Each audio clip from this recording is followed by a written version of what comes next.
Hello भाइयों, मैं हूं पुष्कर। मेरे को भाई ये राइडर लिए हुए लगभग हो चुके हैं 2 महीने और अब मैं जान चुका हूं इस बाइक की पूरी सच्चाई। आपको अगर मैं किलोमीटर से दिखाऊं तो मैं कितनी चला चुका हूं, आप इधर की साइड देख सकते हो। ये मैं चला चुका हूं भाई 2976 किलोमीटर, यानी कि 2976 किलोमीटर।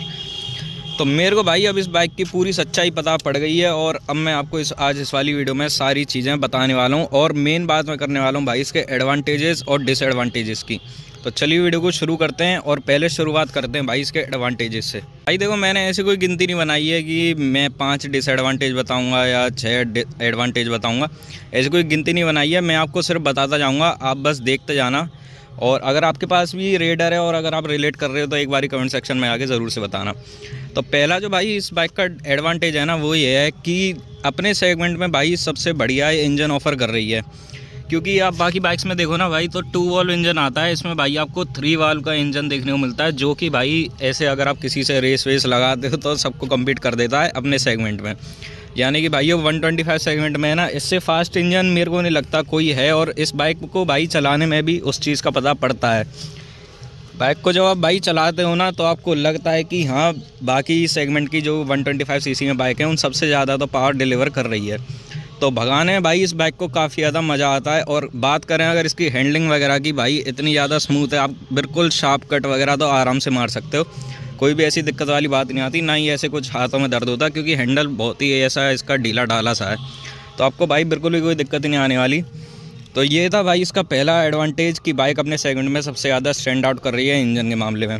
अब जो सेकंड इसका एडवांटेज है वो ये है भाई इसके सस्पेंशन सेटअप। बाकी बाइक्स में आप भाई मोस्टली बाइक्स में देखते हो आपको दूसरे टाइप का सस्पेंशन देखने को मिलता है, जो कि यहाँ पर उसकी स्प्रिंग होती है दोनों साइड। लेकिन इस बाइक में भाई आपको देखने को मिलता है मोनोशॉक सस्पेंशन, जो कि सेटअप आपको बिल्कुल अंदर देखने को मिलता है। आप देख रहे हो भाई मोटी सी स्प्रिंग, इसे कहते हैं भाई मोनोशॉक सस्पेंशन। और इसकी वजह से इस बाइक का जो कंफर्ट है ना भाई काफ़ी ज़्यादा बढ़ जाता है। आपको ब्रेकर वगैरह बहुत ही कम महसूस होते हैं, ना के बराबर। तो बाइक का सस्पेंशन तो मेरे को काफ़ी ज़्यादा अच्छा लगा। इवन मेरे पास एक अपाची 162V थी, तो उससे भी बढ़िया मेरे को इसका सस्पेंशन सेटअप लगा। तो भाई सस्पेंशन के मामले में तो नो डाउट कोई भी कमी है ही नहीं, एकदम बढ़िया सस्पेंशन है। अब जो अगला इसका एडवांटेज है वो ये है भाई इसका मीटर कंसोल। मीटर कंसोल जब आप भाई देखते हो ना इसका, तो एकदम ऐसे दिल खुश हो जाता है कि हाँ, सही जगह पैसे लगाएं। आप देख सकते हो पूरा आपको कलरफुल देखने को मिलता है। इसमें सारी चीज़ें बताता है, इसका माइलेज और कौन से गियर में बाइक और कितनी स्पीड है, सारी चीज़ें आपको रेंज वगैरह सब कुछ बताता है भाई। और इधर से आप इसकी टॉप स्पीड वगैरह भी चेक कर सकते हो और ऐसे करके वेलकम करता है, तो काफ़ी ज़्यादा बढ़िया लगता है। टॉप स्पीड अगर आपको इसकी देखनी है तो आप ये बटन होल्ड करके रखो और आपको एवरेज स्पीड दिखाएगा, उसके बाद में इसकी टॉप स्पीड दिखाएगा। ये देखो भाई, टॉप स्पीड अभी तक मैंने इससे अचीव करी है भाई 101 किलोमीटर पर आवर।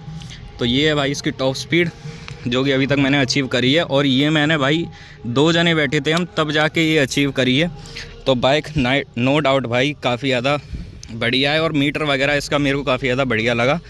और अगला जो एडवांटेज की बात करें भाई, आपको इसमें USB का चार्जिंग सॉकेट भी देखने को मिल जाता है, जिससे कि आप अपना भाई इधर से केबल लगा के और आप अपना जेब में फ़ोन रख सकते हो और आराम से अपना चार्ज होता रहेगा। अगला जो भाई इसका एडवांटेज मेरे को लगा वो है इसका लुक्स। यानी कि देखो, अगर आप सोच रहे हो भाई शाइन SP लेने की, क्योंकि आपको एक फैमिली पर्पज़ की बाइक चाहिए, तो उसमें आप आगे की साइड देखोगे ऐसा कुछ मतलब जो यूथ को पसंद आए ऐसा कुछ लुक्स दिए नहीं गए। और आप अगर भाई NS वगैरह की साइड जाते हो ना, तो उसमें जो पिलियन की सीट है वो एकदम ही टॉप पर पहुंचा देते हैं।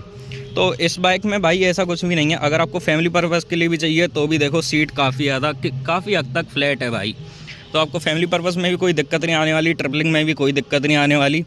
और अगर आप इसके लुक्स भी देखो भाई, तो आगे से काफ़ी ज़्यादा ऐसे यूथ को इम्प्रेस करने वाले दे रखे हैं। तो लुक्स के मामले में भाई जो ऐसे कॉलेज स्टूडेंट हैं या फिर जो स्कूल स्टूडेंट हैं, वो भी भाई काफ़ी ज़्यादा पसंद करते हैं इसको इसी वजह से, क्योंकि इसके जो लुक्स दिए गए हैं ना भाई, वो काफ़ी ज़्यादा स्टैंड आउट करते हैं। फैमिली पर्पज़ के हिसाब से भी बढ़िया है। अगर आप पीछे से भी देखो तो ऐसी कोई रेसिंग बाइक लगती नहीं है। इसके लुक्स काफ़ी ज़्यादा डिसेंट दिए गए पीछे से भी, और आगे से एकदम यूथ को इम्प्रेसिव करती है। अगले एडवांटेज की मैं बात करूं भाई, वो है ये कि इसमें आपको भाई पूरा LED सेटअप देखने को मिलता है। ये देखो भाई, अभी मैंने बाइक ऑन करी है और इसमें आपको भाई पूरा LED सेटअप देखने को मिलता है। DRL भी आपको LED देखने को मिलती हैं, बाकी आपको हेडलैम्प्स भी LED देखने को मिलते हैं। साथ ही अगर मैं इसके हाई बीम की बात करूं, वो भी आपको LED ही देखने को मिलता है। तो ये चीज़ मेरे को काफ़ी ज़्यादा बढ़िया लगी इस बाइक में। और पीछे इवन अगर आप पीछे ही बात करो ना भाई, इसकी ब्रेकिंग लाइट भी आपको LED ही देखने को मिलती है। तो ये चीज़ भी मेरे को काफ़ी ज़्यादा बढ़िया लगी और मेरे को लगा इसको भी एडवांटेज में जोड़ देना चाहिए कि बाइक भाई लाइट्स वगैरह के मामले में पूरा LED का इस्तेमाल करा गया, सिवाय इन इंडिकेटर बल्ब के।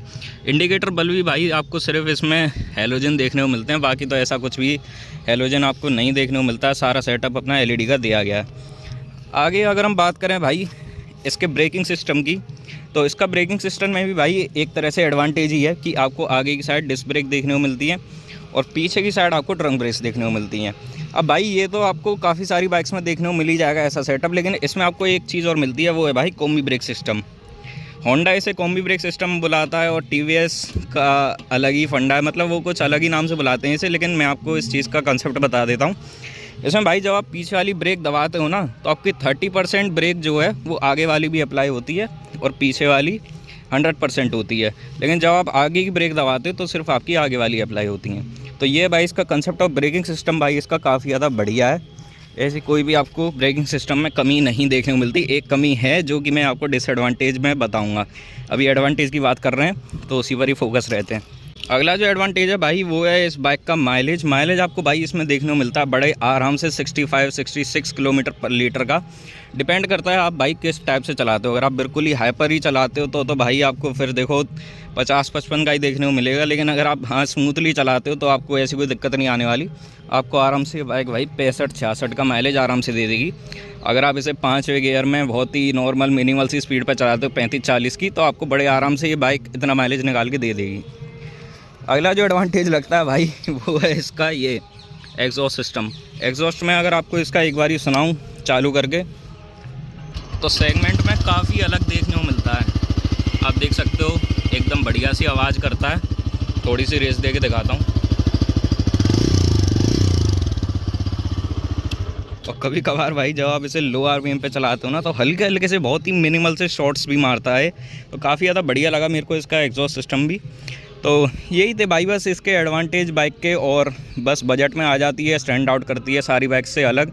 तो ये थे भाई इसके एडवांटेजेस। अब बात करते हैं भाई इसके डिसएडवांटेजेस की। अब जो भाई इसका डिसएडवांटेज है ना, पहली बात तो यहाँ से शुरू करते हैं कि आप इसका भाई ये देखो चैन देखो आप एक बारी।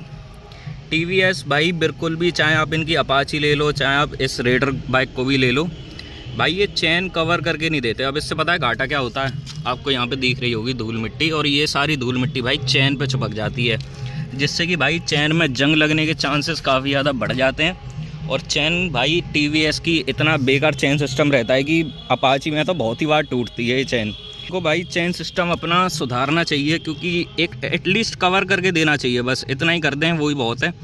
कवर करके देता है ना तो इसमें भाई धूल मिट्टी नहीं लगेगी और चैन की भाई जो लाइफ है वो काफ़ी ज़्यादा बढ़ जाएगी। तो ये था भाई इसका पहला डिसएडवांटेज। दूसरे डिसएडवांटेज की मैं अगर भाई आपसे बात करूं तो दूसरा ये है कि आप भाई अकेले चला रहे हो तो कोई दिक्कत नहीं है, लेकिन जब आप इस पर 2 जने या 3 जने बिठा लेते हो, वैसे 3 जने बिठाने नहीं चाहिए रूल के हिसाब से, लेकिन अगर आप ऐसे कभी इमरजेंसी गली वली में अगर आप इस पर बिठा लेते हो तो भाई साहब इसका जो सस्पेंशन है ना भाई इतना डाउन चला जाता है कि अगर हल्का सा भी ब्रेकर है तो इसका भाई ये डबल स्टैंड बहुत ही ज़्यादा तेज़ी से टकराता है। और इससे भाई डर ये भी रहता है कि इसका एग्जॉस्ट सिस्टम भी ना टकरा जाए तो डैमेज भी हो सकता है। तो भाई इसका जो सस्पेंशन सेटअप इसमें मोनोशॉक दिया है ना, मतलब मोनोशॉक आपने नॉर्मली देखा होगा ड्यूक वगैरह में दिया जाता है, क्योंकि उन बाइक्स का जो ग्राउंड क्लियरेंस है ना वो भाई काफ़ी ज़्यादा होता है।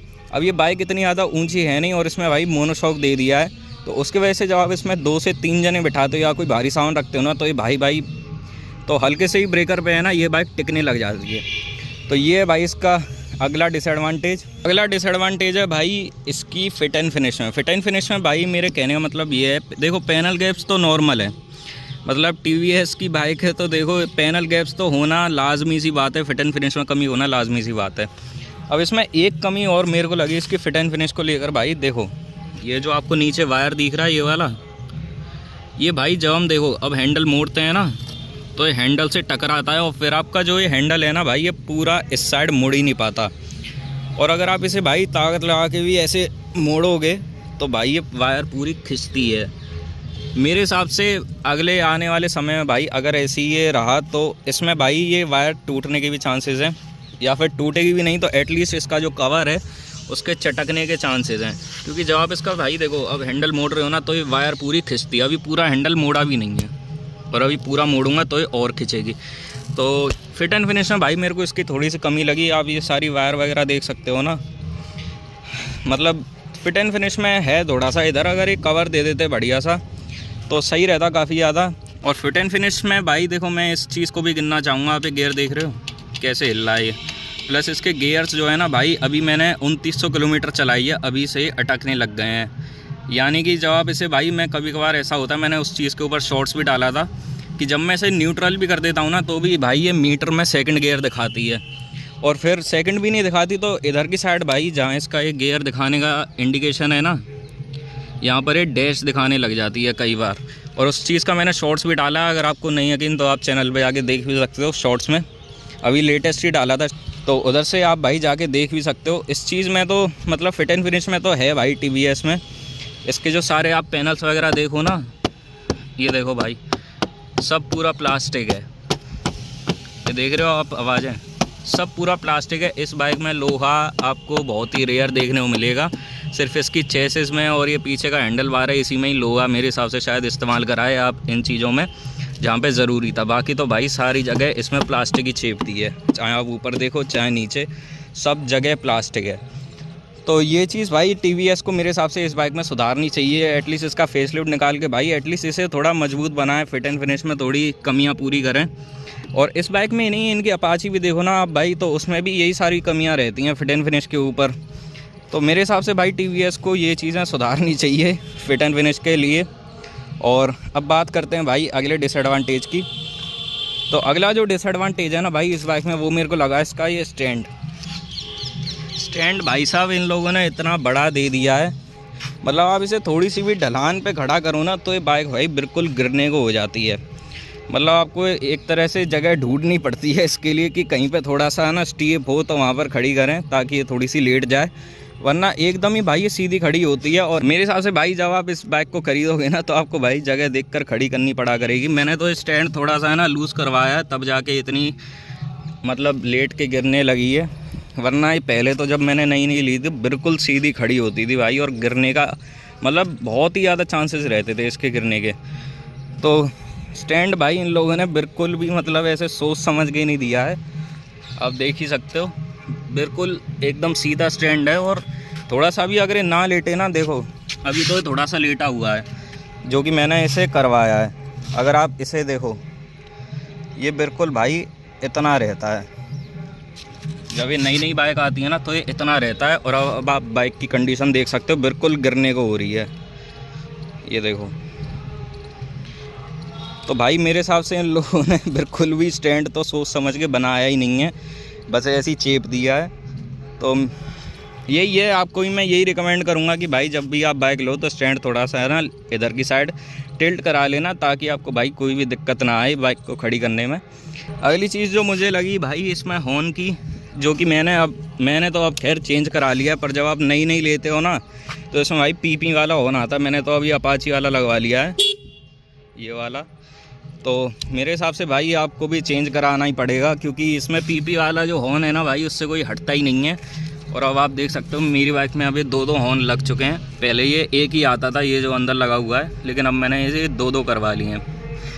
तो आपको ये भाई हॉर्न तो शायद से चेंज कराना ही पड़ेगा अगर आप कई मार्केट वाले इलाके में रहते हो तो, क्योंकि इसमें जो हॉर्न आता है ना भाई उससे तो कोई भी नहीं हटता है। पीपी वाला ऐसा बहुत ही मिनिमल सा हॉर्न देते हैं। तो आप भी भाई चेंज करा ही लेना शोरूम से ही, मैंने भी शोरूम से ही चेंज करा है, तो आपको ही मैं रिकमेंड करूँगा कि आप भी भाई इसे चेंज करा लेना। अब अगला जो डिसएडवांटेज है ना भाई, देखो मैंने आपको इंजन की तारीफ़ भी बताई थी, लेकिन अब मैं आपको इसकी हल्की सी एक वो भी बताता हूँ। जो इस बाइक की जो हाइप है ना भाई माइलेज को लेकर की, बाइक भगती भी है, लुक्स में भी अच्छी, माइलेज भी अच्छा है। तो माइलेज के ऊपर मैं आपको बस एक ही बात कहना चाहूँगा कि माइलेज इसका भाई जभी तक ही अच्छा है जब तक आप अपनी टायर प्रेशर को मेंटेन करके रखो और आप एक मिनिमल स्पीड पे चलाओ, यानी कि चौथे गियर में 28 से 29 की स्पीड पे, पाँचवें गियर पे 35-40 की स्पीड पे, तब जा कर ही भाई आपको ये बाइक 60-65 का दे पाएगी। वरना आप ये तो बिल्कुल भी सोच के मत लेना कि आप जैसे चलाओगे ये बस बाइक 60 का ही एवरेज देगी, ऐसे तो बिल्कुल भी मत सोचना। क्योंकि आप मेरी भी MID में भाई देख सकते हो 42 का एवरेज दिखा रही है, देख रहे हो। लेकिन 42 का तो मेरे हिसाब से नहीं दे रही होगी। ये मेरे को भाई, मैं थोड़ा सा है ना ऐसे ही चलाता हूँ, थोड़ा हाइपर, ज़्यादा भी हाइपर नहीं, पर हाँ थोड़ा बहुत तो हाइपर चलाता ही हूँ। तो ये बाइक भाई मेरे को लगभग देती है 50 से 55 का एवरेज लास्ट। तो अगर आप बहुत ही ज़्यादा प्यार से चलाते हो भाई, तब जाके आपको ये बाइक 60-65 का एवरेज दे पाएगी, वरना तो आप भाई इससे 50 ही एक्सपेक्ट करना, आपको उससे ज़्यादा नहीं देने वाली है। तो माइलेज के ऊपर भाई जो हाइप बनाई है ना, उस चीज़ के पीछे आपको भाई बहुत सारी चीज़ें मेंटेन भी करनी पड़ती हैं। जैसे कि आप अगर इसमें भाई 2 जने बिठा लोगे तो आपका माइलेज गिर जाएगा, ज़्यादा वजन रख लोगे तो माइलेज गिर जाएगा, टायर प्रेशर कम है तो माइलेज गिर जाएगा, थोड़ा सा भी हाइपर चलाओगे तो माइलेज गिर जाएगा। तो बहुत सारी चीज़ें ध्यान रखनी पड़ती हैं और तब जाकर ये बाइक आपको भाई 60-65 का दे पाती है। अब भाई एक और इसका डिसएडवांटेज मेरे को इस बाइक का जो मेजर लगाना वो है भाई, कि आपने देखो यूट्यूब पर देखा होगा कि लोग है ना इसे जब ड्रैग रेस करते हैं ना, तो बिल्कुल ही 123 तक भी ले जाते हैं मेरे हिसाब से, तो शायद मैंने किसी वीडियो में देखा है, वरना 115 या 120 तक तो बड़े आराम से ले जाते हैं। लेकिन आपको मैं अगर इसकी टॉप स्पीड अभी मैंने आपको दिखाई थी भाई 101 ही गई है मेरे से, तो उससे ज़्यादा ये बाइक भाई नहीं गई। अब उस चीज़ का मैं आपको कारण बताता हूँ। मेरे पीछे भाई पिलियन बैठा था, इस वजह से 101 ही गई। तो मेरे इस बात से भाई ये कहने का मतलब है कि देखो इंजन में पावर तो है, लेकिन इसमें जो 3 वाल्व दे दिया ना, अब इंजन की भाई देखो सीसी कम है, उसमें वाल्व दे दिए 3। तो जब इस पे भाई वज़न कम रहता है बाइक पे, तब तो ये काफ़ी अच्छा परफॉर्म करती है, लेकिन जहाँ इसमें वज़न बढ़ गया वहाँ ये बाइक भाई परफॉर्म करना बंद कर देती है। यानी कि अगर आप किसी फ्लाईओवर पर चढ़ा रहे हो और अगर आपके पीछे पिलियन बैठा है, तो आपको भाई इंजन ऐसा अंडर पावर महसूस होगा कि बिल्कुल बाइक बंद होने वाली है, आरपीएम नीचे गिर रहा है एकदम, ऐसा महसूस होगा। तो इस बाइक में भाई बस यही है कि इंजन में 3 वाल्व तो दे दिए, लेकिन उस हिसाब से भाई सीसी नहीं है। तो अगर इसमें ये बाइक होती भाई अगर 150-160 सीसी की, तो बड़े आराम से 3 वाल्व को हैंडल कर लेती, जैसे कि अपनी अपाची की 164 भी करती है, उसमें 4 वाल्व हैं, तो 160 सीसी के हिसाब से भाई मैनेज कर लेती है 4 वाल्व को। लेकिन इसमें भाई 125 सीसी अब 3 वाल्व दे दिए हैं। तो इस बाइक में भाई जैसे ही पीछे कोई पिलियन बैठता है ना, ये बाइक भाई अंडर पावर महसूस होने लग जाती है।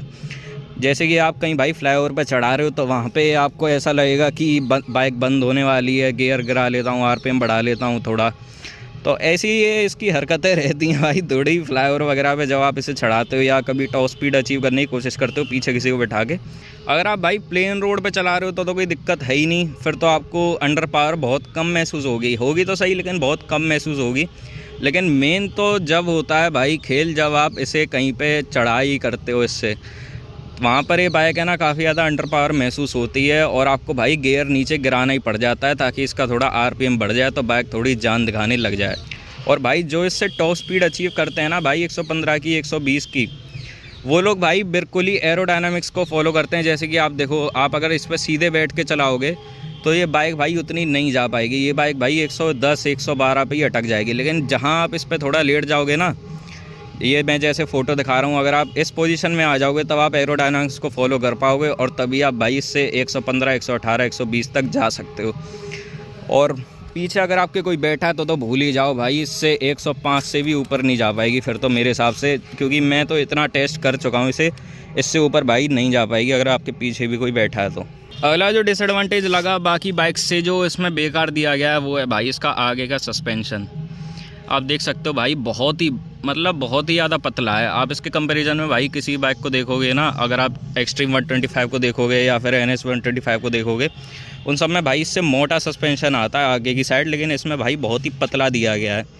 और बाकी बाइक्स के कंपैरिजन में इसमें जो सबसे बेकार चीज़ें लगी ना मेरे को, एक तो ये भाई पूरी प्लास्टिक बॉडी, दूसरा है चेन कवर की दिक्कत, तीसरा है फिट एंड फिनिश की दिक्कत वायरिंग वगैरह की, और चौथा इनका भाई टेक्नोलॉजी में जो इन्होंने मीटर में जितनी चीज़ें दी है ना भाई, कभी कभार वो चीज़ें काफ़ी ज़्यादा लैग भी कर जाती हैं और काम करना बंद कर देती हैं या फिर आपको बहुत सारे ग्लिच दिखाने लग जाती हैं। तो TVS से अब देखो भाई, मेरे तो एडवांटेज और डिसएडवांटेज हुए ख़त्म। अब मैं आपको कंक्लूजन देना चाहता हूँ। देखो भाई, बाइक काफ़ी ज़्यादा बढ़िया है, डिपेंड करता है आप इसे कैसे यूज़ कर रहे हो। क्योंकि अगर आप देखो भाई, अगर आप इस पर ज़्यादा वज़न रखोगे तो ये बाइक दबना चालू हो जाती है, ज़्यादा वज़न रखोगे माइलेज कम देना चालू हो जाती है। और फिर उसके बाद में भाई आप अगर इसकी टेक्नोलॉजी वगैरह भी देखो तो मतलब काफ़ी टाइम है ना, हर बार नहीं लेकिन हाँ बहुत सी बार है ना भाई ये ग्लिच करने लग जाती हैं। और थोड़ी जो छोटी मोटी चीज़ें हैं जैसे कि स्टैंड हुआ और ये अपने सस्पेंशन वगैरह, ये प्लास्टिक बॉडी, इन सब चीज़ों को भाई अपार्ट हटा के अगर हम बात करें ना भाई इसकी परफॉर्मेंस की, जैसे अगर आप इससे रेस वेस करना चाहते हो अपने सेगमेंट की सारी बाइक से, जैसे कि NS से या एक्सट्रीम से, तो ये बाइक भाई बहुत ही अच्छा परफॉर्म करेगी और मेरे को पूरा कॉन्फिडेंस है कि भाई उन्हें हरा देगी ट्रैक रेसेस में। अगली चीज़ की अगर मैं बात करूं भाई, अगर आप इसे सही से चलाते हो आपको भाई माइलेज भी काफ़ी ज़्यादा अच्छा निकाल के देगी। अगली चीज़ की अगर मैं बात करूं भाई, आप अगर एक्सट्रीम वगैरह ले तो उनमें सीट काफ़ी ज़्यादा अप आती है, तो फैमिली पर्पज़ के हिसाब से वो बाइक नहीं रहती। तो अगर आप भाई कोई ऐसी बाइक ढूंढ रहे हो जो कि यूथ को ओरिएंटेड करे और फैमिली पर्पज़ में भी सही हो, प्लस अपना माइलेज भी सही दे और मतलब भगाने में भी काफ़ी ज़्यादा है ना, काफ़ी हद तक बढ़िया हो, तो मेरे हिसाब से भाई आपको यही TVS रेडर कंसिडर करनी चाहिए। और यही थे भाइयों वीडियो। कैसी लगी वीडियो आपको एक बारी कमेंट में जाके ज़रूर बताना, और आप भी अगर इन डिसएडवांटेजेस को फेस कर रहे हो तो एक बारी ज़रूर से कमेंट करके ज़रूर से बताना। तो यही थी भाइयों वीडियो देखने के लिए आपका धन्यवाद। Thank you so much.